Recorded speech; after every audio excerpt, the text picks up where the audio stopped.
অর্পিতা। শুরু করছি পলিটিক্স।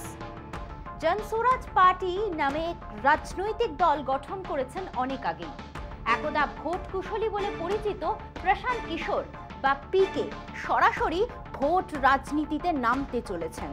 তার ঘোষণা 2রা অক্টোবর থেকে শুরু হচ্ছে জনসুরাজ পার্টির রাজনৈতিক যাত্রা। বিহার বিধানসভা ভোটেও সক্রিয় অংশগ্রহণ করবে তাঁর দল। 243টি আসনে প্রার্থী দেবে জনসুরাজ পার্টি। এর মধ্যে 40টি আসনে লড়বেন দলের মহিলা প্রার্থীরা। 2025 में जनसुराज 243 सीट लड़ रहा है, उसमें कम से कम 40 महिला उम्मीदवार जनसुराज की ओर से खड़ी की जाएंगी। दूसरी बात हमने ये भी कही कि 5 वर्ष का और समय मिला। 2030 में कम से कम 70 से 80 महिलाओं को जनसुराज के प्लेटफॉर्म से प्रशिक्षित करके उनके पीछे अपनी ताकत, बुद्धि, शक्ति, व्यवस्था लगाकर उनको नेत्री बनाने का जो अभियान है वो शुरू किया है। বিহারের মুখ্যমন্ত্রী নীতিশ কুমারের দল জেডিইউ এ প্রশান্ত কিশোরের রাজনীতিতে হাতে খড়ি। এক সময় জেডিইউ এর সেকেন্ড ইন কমান্ড ছিলেন তিনি। কিন্তু নীতিশ কুমারের সঙ্গে প্রশান্ত কিশোরের সখ্য বেশি দিন স্থায়ী হয়নি। শুরু হয় দুই নেতার মধ্যে সম্পর্কের টানাপোড়েন। একে অপরের বিরুদ্ধে আক্রমণ শুরু করেন। নীতিশ কুমার দলের সর্বভারতীয় সহসভাপতি প্রশান্ত কিশোরকে দল থেকে বহিষ্কার করেন। 2015 সালের পর প্রশান্ত কিশোর নিজের ভোট কুশলী সংস্থা খোলেন। বিজেপি থেকে শুরু করে তৃণমূল পর্যন্ত বিভিন্ন দলের হয়ে ভোট কুশলীর কাজ করে পিকের সংস্থা। কখনো তাতে সাফল্য আসে, কখনো আসে ব্যর্থতা। 2022 সালে তিনি জনসুরাজ পার্টি নামে এক রাজনৈতিক দল গঠন করেন। দল গড়লেও রাজনৈতিক কর্মকাণ্ডে তেমন ভাবে সক্রিয় হননি পিকে। এবার একেবারে সক্রিয় রাজনীতির ময়দানে নামতে চলেছেন একদা ভোট কুশলী প্রশান্ত কিশোর। সম্প্রতি বিহারে দলীয় নেতাকর্মীদের এক সভায় তিনি রাজনৈতিক কর্মকাণ্ডে নামার কথা ঘোষণা করেন। সেই সভায় পিকে বিজেপি, কংগ্রেস, আরজেডি, জেডিইউ কাউকেই ছেড়ে কথা বলেননি। তিনি জানিয়েছেন আগামী বছর বিহারের বিধানসভা ভোটে 243টি আসনে তাঁর দল প্রার্থী দেবে। 75টি আসনে মুসলিম প্রার্থী দেওয়া হবে। 40টি আসনে মহিলা, অগ্রাধিকার দেওয়া হবে দলিত শ্রেণীর লোকেদেরও। মুসলিম এবং দলিতদের সমাজে তুলে ধরার জন্যই যে তার রাজনৈতিক যাত্রা তাও স্পষ্ট করে দিয়েছেন পিকে। 2025 में जब जनता की सरकार बनेगी, जनसुराज की सरकार बनेगी, तो साल भर के अंदर बिहार से किसी भी बच्चे को, किसी के बेटे, किसी के पति, किसी के बाबूजी, भाई भतीजा को मजबूरी में 10-12 हज़ार रुपये के रोजी रोजगार के लिए बिहार छोड़कर जाना नहीं पड़ेगा। इसका पूरा ब्लूप्रिंट हमने जारी किया है। उस पर भी आज मैंने महिलाओं की सहमति ली। आपने खुद देखा होगा, महिलाओं ने हाथ उठाकर उसका समर्थन किया है।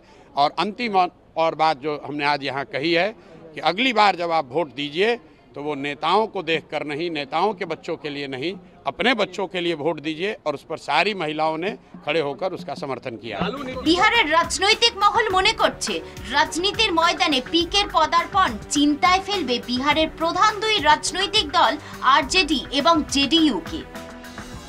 নীতিশ কুমার আগেই বলেছেন তিনি আর কখনো এনডিএ ছাড়বেন না, কিন্তু তার কথাকে আর কেউ বিশ্বাস করে না। তার সম্পর্কে বিহারে প্রচলিত ধারণাই হলো নীতিশ কুমার যখন তখন পাল্টি খেতে পারেন। এই আবহে 2রা অক্টোবর থেকে নয়া রাজনৈতিক যাত্রা শুরু করছেন একদা নীতিশেরই সহকর্মী প্রশান্ত কিশোর। বিহারের রাজনীতিতে তিনি কতটা প্রভাব ফেলতে পারেন তার বিচার করবে ভবিষ্যৎ। সময় এখন একটা বিরতি। ফিরছি বিরতি নিয়ে, সঙ্গে থাকুন। চাঞ্চল্যকর তথ্য, এই মুহূর্তে দেশের প্রতিটি নাগরিকের মাথায় গড় ঋণের বোঝা 1,20,518 টাকা। নরেন্দ্র মোদীর শাসনকালে দেশে ঋণের বোঝা বেড়েছে প্রায় 3 গুণ। টাকার অঙ্কে যা প্রায় 112 লক্ষ কোটি টাকা। গত 10 বছরে প্রতিটি ভারতীয় নাগরিকের গড় ঋণ বেড়েছে 2.5 গুণেরও বেশি। এই ঋণ একজন দেশবাসীও চায়নি, ঋণ চাপিয়ে দিয়েছে নরেন্দ্র মোদীর সরকার। প্রধানমন্ত্রী ইদানিং গর্বের সঙ্গেই বলছেন আগামী 3 বছরের মধ্যে $5 ট্রিলিয়ন অর্থনীতির দেশ হবে ভারত। এমনটাই প্রচার করেন মোদী। সেই মোদীর শাসনকালে গোটা দেশে ঋণের বোঝা বেড়েছে 3 গুণ। সরকারি তথ্যই বলছে প্রধানমন্ত্রী মনমোহন সিং এর নেতৃত্বে ইউপিএ 2 সরকারের শেষ বছরে ঋণের পরিমাণ ছিল 55,87,149 কোটি টাকা। নরেন্দ্র মোদীর আমলে এখন ঋণের পরিমাণ হয়েছে 168,72,554 কোটি টাকা। অর্থাৎ গত 10 বছরে ভারতের ঋণের বোঝা বেড়েছে প্রায় 112 লক্ষ কোটি টাকা। কেন্দ্রীয় সরকারি তথ্য বলছে, মনমোহন সিং সরকারের শেষ এবং নরেন্দ্র মোদীর শাসন শুরুর বছর অর্থাৎ 2014-15 আর্থিক বছরে প্রত্যেক ভারতবাসীর মাথাপিছু গড় ঋণ ছিল 46,697 টাকা। আর নরেন্দ্র মোদীর বদান্যতায় আজ ভারতের প্রতিটি নাগরিকের মাথায় গড় ঋণের বোঝা 1,20,518 টাকা। অর্থাৎ গত এক দশকে নাগরিকদের গড় ঋণ বেড়েছে 2.5 গুণেরও বেশি। আরো উল্লেখযোগ্য বিষয়, আর 7 মাস পর অর্থাৎ 2025 সালের 31শে মার্চ দেশের মোট ধার দাঁড়াবে 181,68,456 কোটি টাকা। জাতীয় কংগ্রেসের প্রধান মুখপাত্র জয়রাম রমেশের দাবি, গত 10 বছর আগে মানুষের যে ক্রয় ক্ষমতা ছিল তা এখন কমে গিয়েছে। মনমোহন সিং জমানায় কৃষিক্ষেত্রে বার্ষিক গড়মজুরি বৃদ্ধির হার ছিল 6.8%, আর এখন বছরে 1.3% কমে যাচ্ছে। দেশের অর্থনীতি ক্রমশই বিপজ্জনক দিকে মোড় নিচ্ছে। গত 10 বছরে ভারতের ঋণের বোঝা বেড়েছে 112 লক্ষ কোটি টাকা। সবকিছু ঠিক থাকলে তৃতীয় মোদী সরকার শাসন ক্ষমতায় থাকবে 2029 সাল পর্যন্ত। ঋণের গতি এই রকম থাকলে ভারতের ঋণের বোঝা কোথায় গিয়ে দাঁড়াবে তা নিয়ে উদ্বেগ প্রকাশ করেছে দেশের বিশিষ্ট অর্থনীতিবিদরা। ন্যাশনাল স্যাম্পল সার্ভে অর্গানাইজেশনের তথ্য বলছে, নরেন্দ্র মোদী সরকারের শাসনকালে সাধারণ মানুষ যা উপার্জন করছেন তার বেশিরভাগই খরচ হচ্ছে জামা কাপড়, জ্বালানি, শিক্ষা এবং স্বাস্থ্য খাতে। যেটুকু বাঁচছে তা দৈনন্দিন খাওয়ার খাতে খরচ হচ্ছে। সম্প্রতি সরকারি এক সমীক্ষায় জানা গিয়েছে, শহরে এক ব্যক্তির গড় খরচ 20,824 টাকা এবং গ্রামে 10,501 টাকা। মোট এই খরচের মধ্যে শহরে খাওয়ার খাতে খরচ হয় 39.17%, আর বাকি খাতে 60.83%।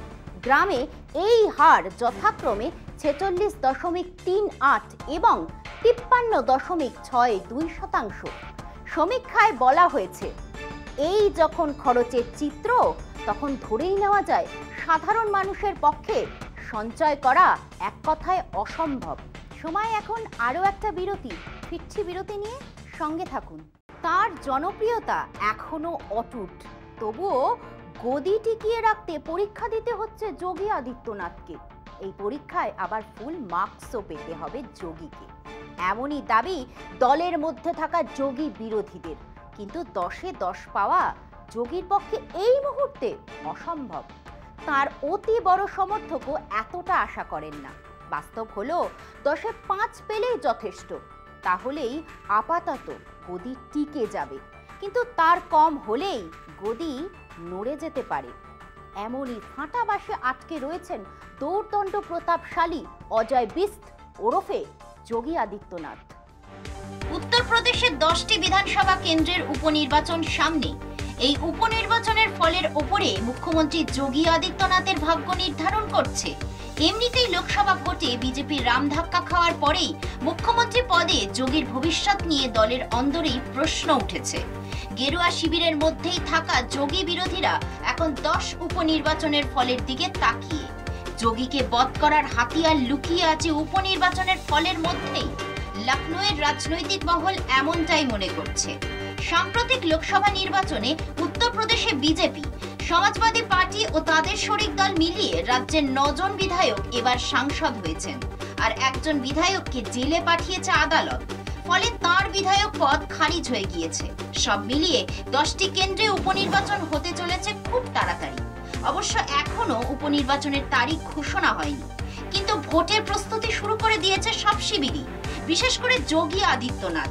কারণ তিনি বুঝতে পারছেন এই 10 কেন্দ্রের ফলের ওপরেই তার ভাগ্য ঝুলে রয়েছে। লোকসভা ভোটে উত্তরপ্রদেশে বিজেপির আসন অনেক কমার দায় সুকৌশলে নরেন্দ্র মোদী এবং কেন্দ্রীয় নেতৃত্বের ঘাড়ে কিছুটা চাপানো গিয়েছে।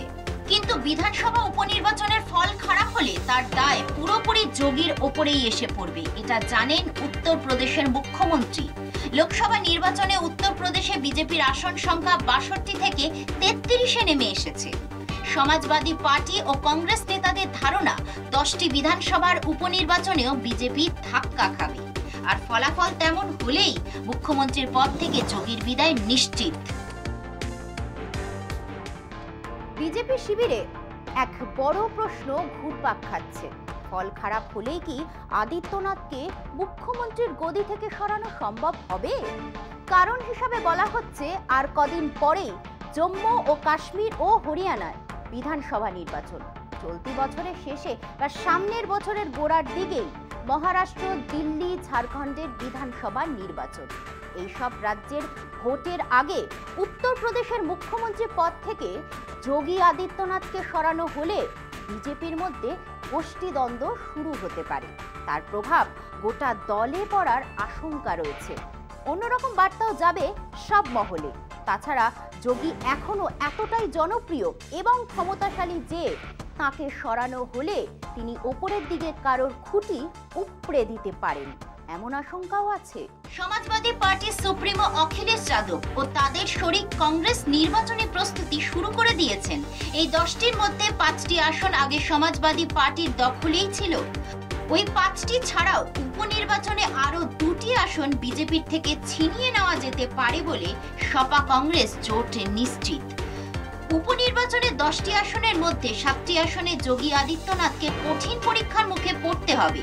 লোকসভা ভোটে খারাপ ফল করার পর যোগী শিবির অভিযোগ করেছিল বিজেপির কেন্দ্রীয় নেতৃত্ব মুখ্যমন্ত্রীর সঙ্গে কথা বলে প্রার্থী বাছাই করেনি, সেজন্যই এত খারাপ হয়েছে ফল। সূত্রের খবর, এবার নিজেই উপনির্বাচনে প্রার্থী বাছাই করতে চাইছেন যোগী, কিন্তু সেক্ষেত্রেও উপমুখ্যমন্ত্রী কেশব প্রসাদ মৌর্য আপত্তি তুলতে পারেন বলে আশঙ্কা করা হচ্ছে। ঠাকুর নেতা যোগীর সঙ্গে ওবিসি নেতা মৌর্যের সংঘাত এখনো মিটিয়ে দিতে পারেনি বিজেপি হাইকমান্ড। 10টি কেন্দ্রের উপনির্বাচনে খারাপ ফল হলে যোগীর আসন যে নড়ে যেতে পারে তা সব থেকে ভালো জানে যোগী নিজে। কিন্তু 4 রাজ্যের ভোটের আগে উত্তরপ্রদেশের মুখ্যমন্ত্রী বদল করা যাবে কিনা সেটা কোটি টাকার প্রশ্ন। বিজেপির একাংশের মতে এটা শুধু উত্তরপ্রদেশের মুখ্যমন্ত্রী পদের লড়াই নয়, নরেন্দ্র মোদীর উত্তরসূরির লড়াইও এর মধ্যে লুকিয়ে রয়েছে। পলিটিক্স আজ এই পর্যন্তই। দেখতে থাকুন কলকাতা টিভি, রাত দিন 7 দিন।